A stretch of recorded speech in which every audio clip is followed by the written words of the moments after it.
Well, President-elect Donald Trump has tapped two immigration hardliners to serve in his new administration. And WGN's Christine Flores is joining us now with those developments. Christine? Oh, good evening. A number of immigration attorneys say the calls have been coming in from across the state from people who fear being separated from their families, potentially losing the life they've built.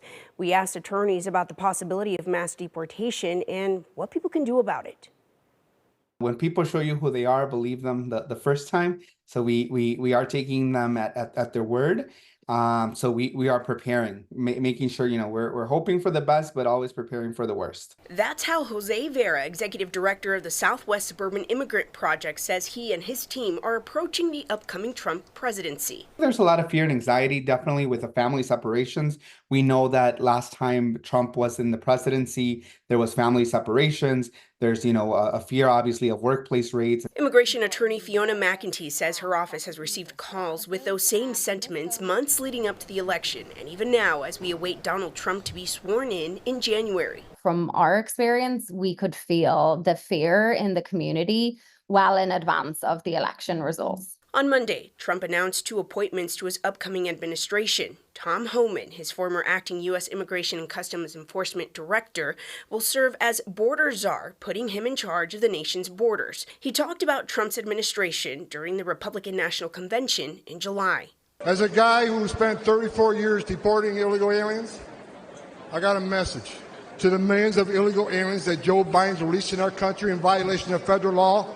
You better start packing now, because you're going home.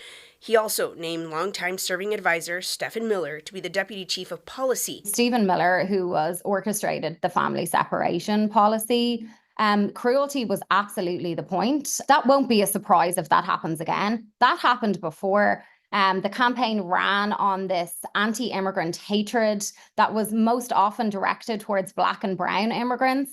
Immigrant organizations and attorneys say they're advising people through Know Your Rights workshops and looking at their individual case needs. Something they say brings a bit of peace of mind during the time of the unknown is living in a state like Illinois, where Governor Pritzker has shown support for immigrants. As a DACA recipient and, as someone who has, with first generation here in the U.S., I would say I am glad to live here in the state of Illinois.